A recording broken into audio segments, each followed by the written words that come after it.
I don't have any trouble being myself, and I don't have any trouble saying no when I mean no. When I don't feel there is a, pressing responsibility to please everyone. I'm not unkind to people. No. I love people. I would much prefer saying hello and who are you and what are you doing today than giving a selfie, because selfies stop the world. They stop life. You then go like that, and it's going on Instagram to give people a false sense of relevance. People talk about depression all the time. The difference between depression and sadness is just, from happenstance. Whatever happened or didn't happen for you, or, grief or whatever it is. And depression is your body saying, I don't want to be this character anymore.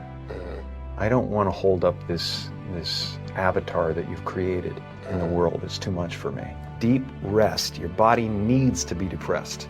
It needs deep rest from the character that you've been trying to play. I act because I'm broken in a lot of pieces, and acting gives me a chance to reconfigure those pieces into 1,000 different things that are positive for people to watch. Was there a moment where you first sort of realized, like, I want to be a performer. This is the thing that I want to do with my life? There was never any other choice. From the time that there was consciousness in the body, I was looking at a man named Percy, my dad, who was the most incredible character that you'd ever meet. If you met him for 5 minutes, you thought you knew him for 50 years. And he wrapped everyone that came into our house in stories and jokes, and I became his calling at a certain point. And he was always super behind me. But from the first time I can remember, him just lighting up the room, and him just like wrapping everybody in a story or whatever, and going, oh, that's the thing I want to do. That's what I want to do. My father could have been a great comedian, but he didn't believe that was possible for him. And so he made a conservative choice. Instead, he got a safe job as an accountant. And when I was 12 years old, he was let go from that safe job. And our family had to do whatever we could to survive. I learned many great lessons from my father, not the least of which is that you can fail at what you don't want. So you might as well take a chance on doing what you love. I watched the effect of my father's love and humor and how it altered the world around me. And I thought, that's something to do. That's something worth my time. It wasn't long before I started acting out. People would come over to the house and they'd be greeted by a 7-year-old throwing himself down a large flight of stairs. They would say, what happened? And I would say, I don't know, let's check the replay. I'd go back to the top of the stairs and come back down in slow motion. Now, fear is going to be a player in your life, but you get to decide how much. You can spend your whole life imagining ghosts, worrying about the pathway to the future, but all there will ever be is what's happening here, and the decisions we make in this moment, which are based in either love or fear. So many of us choose our path out of fear disguised as practicality. What we really want seems impossibly out of reach and ridiculous to expect, so we never dare to ask the universe for it. When I was about 28, after a decade as a professional comedian, I realized one night in LA that the purpose of my life had always been to free people from concern, just like my dad.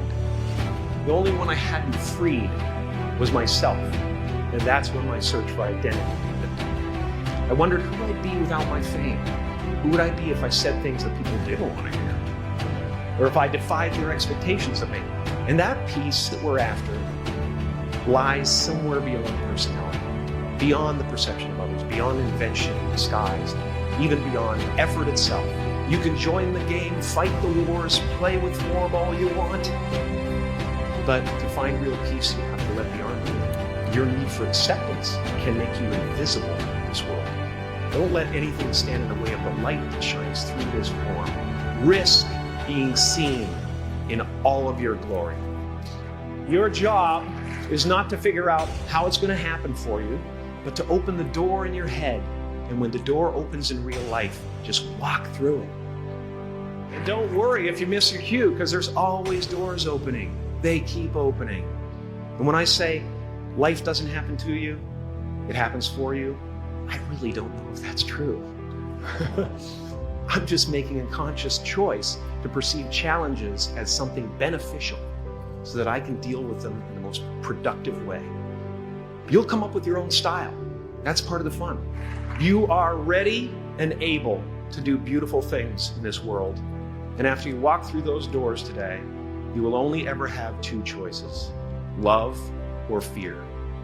Choose love, and don't ever let fear turn you against your playful heart. What's happening right now inside everybody is they're going, who am I? And they're depressed.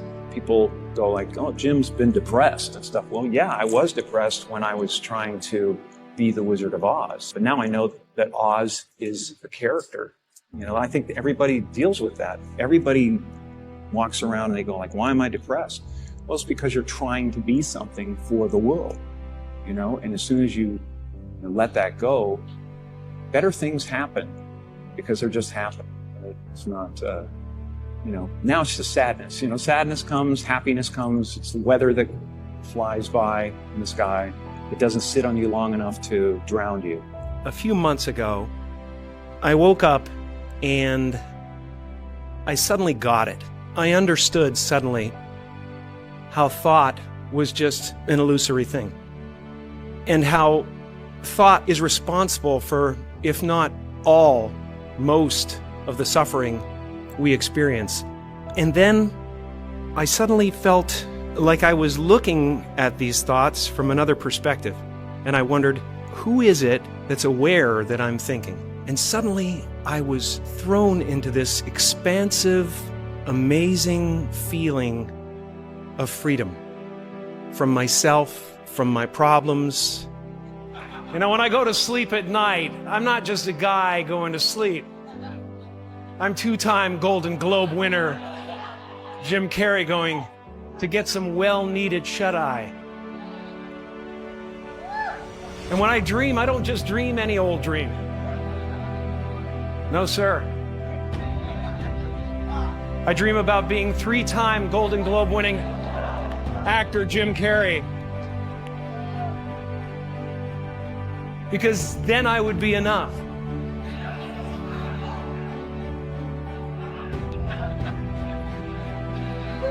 It would finally be true. And I could stop this terrible search. But what I know ultimately won't fulfill me.